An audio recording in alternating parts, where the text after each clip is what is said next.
পঞ্চায়েত সদস্যদের হাতে রাখার জন্য টাকা দিচ্ছেন তৃণমূলের পঞ্চায়েত প্রধান। মালদার ভূতনির উত্তর চণ্ডীপুর গ্রাম পঞ্চায়েতে ভাইরাল হয়েছে সেই ভিডিও। কাঠগড়ায় তৃণমূল পঞ্চায়েত প্রধান অর্চনা মণ্ডল নিজের হাতে 4 লাখ টাকা তুলে দিচ্ছেন পঞ্চায়েত সদস্যের স্বামী। পঞ্চায়েত সদস্য স্বামীর হাতে টাকা তুলে দিচ্ছেন, 4 লাখ টাকা তুলে দিচ্ছেন। পাশেই আরো বেশ কয়েকজন তৃণমূল সদস্য রয়েছেন। পালা বদলের পর থেকে বেপাত্তা তৃণমূলের পঞ্চায়েত প্রধান।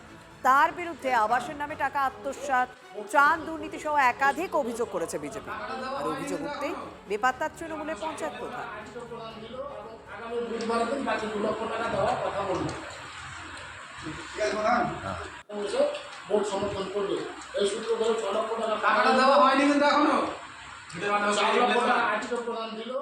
যাদেরকে টাকা দেওয়া আছে তারা ওদের দলেরই মেম্বার বা মেম্বারের হাজব্যান্ড তারাই আছে।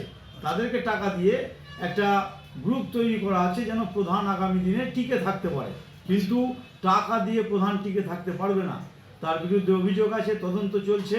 তাকে হয়তো আগামী দিনে তার নামে এফআইআরও হতে পারে, এবং এফআইআর যদি না হয় তার বিরুদ্ধে অনাস্থা আসবে, প্রধানশিপ যাবে এবং সে গ্রেফতার হবে। এইটা কিন্তু আগামী দিনে ভারতীয় জনতা পার্টির পক্ষ থেকে এইটার আন্দোলন করা হয়েছে।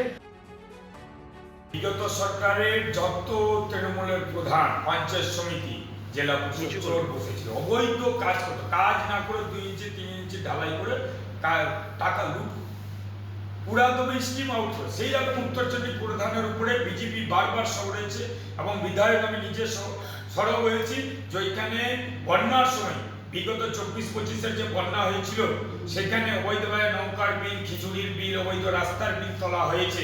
আর সেটার টাকাটা আজকে দেখা যাচ্ছে ভিডিওতে, উত্তর চণ্ডীপুরের প্রধান সে টাকা তার মেম্বারকে টাকা দিচ্ছে, অবৈধ টাকাগুলো সংরক্ষিত হয়েছিল, জমা ছিল।